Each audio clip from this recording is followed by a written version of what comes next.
Okay, ji, Bismillahirrahmanirrahim. I'm going to record this lecture.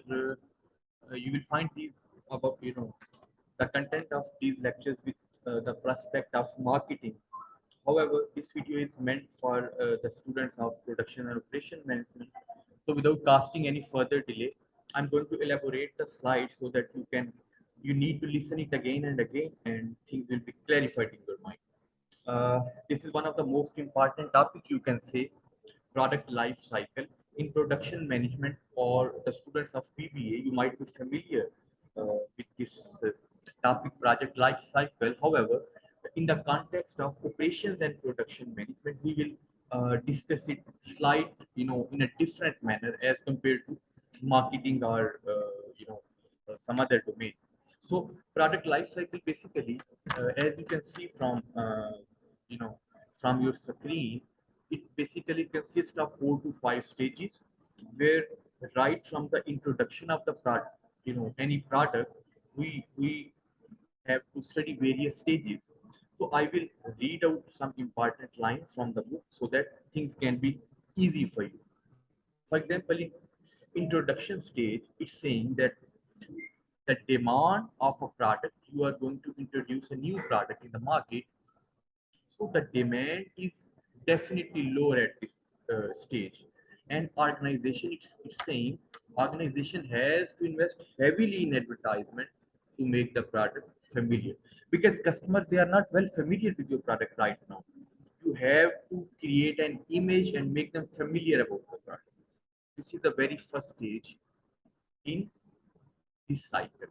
The second stage, when we are entering here, this is, you can see, it's a growth stage. You know, the introduction has been made in the minds of the customers. They are quite getting familiar. Then growth. In growth stage, basically the graph starts moving upward. The product enters a stage at rapid growth. We know early in this stage, due to acceptability of the product by the customers, there is a drastic jump in the sales and profit rise. As I just told you, the graph actually elevates in when we enter in the growth stage. So during this stage, the mandate for operation is somehow to keep up with the demand. Efficiency is of less concern, as the product is just growing, it's developing. So we are not much concerned about the efficiency of the work. However, the production speed, the growth should be increased at this stage. You are started producing product.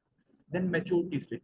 This is the maximum, highest stage where your product, becomes acceptable in the minds of customers, and you also come across various competitors because you have to maintain your product at this, stage.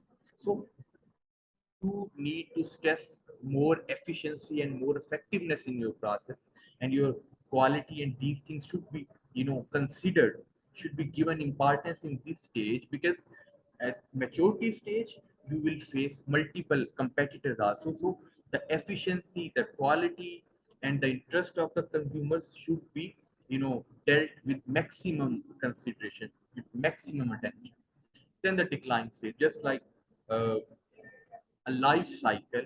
After the maturity stage, definitely there is some decline, because new products are all there, and customers are more familiar, they are using your products. Maybe some customers do not like, they switch to some other brands. So decline, it is a necessary stage. It comes at the end of the product life cycle. So I am right now giving you just a bird's eye view of all the phases of this stage. So when you will read those, the book in front of you, and when you listen this lecture, things would be more clarified for you. You know, as the existing product enters into declining stage and becomes obsolete. Obsolete means it starts degrading. Either demand disappears or better, less expensive. Because sometimes, as I told you, the consumer, they sometimes switch to the better product, or the competitor offer the same product with a less price. So customer they can switch as well.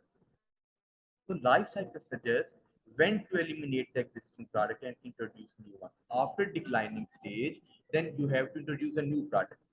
maybe the product can be the same, but you have to introduce and induce some new features, and you can start making the perception of customers again by the introduction of those new qualities in the product. So for example, it took 15 years for Xerox to introduce electrostatic copy machine. In contrast, and computer and Microsoft industry products become obsolete in months.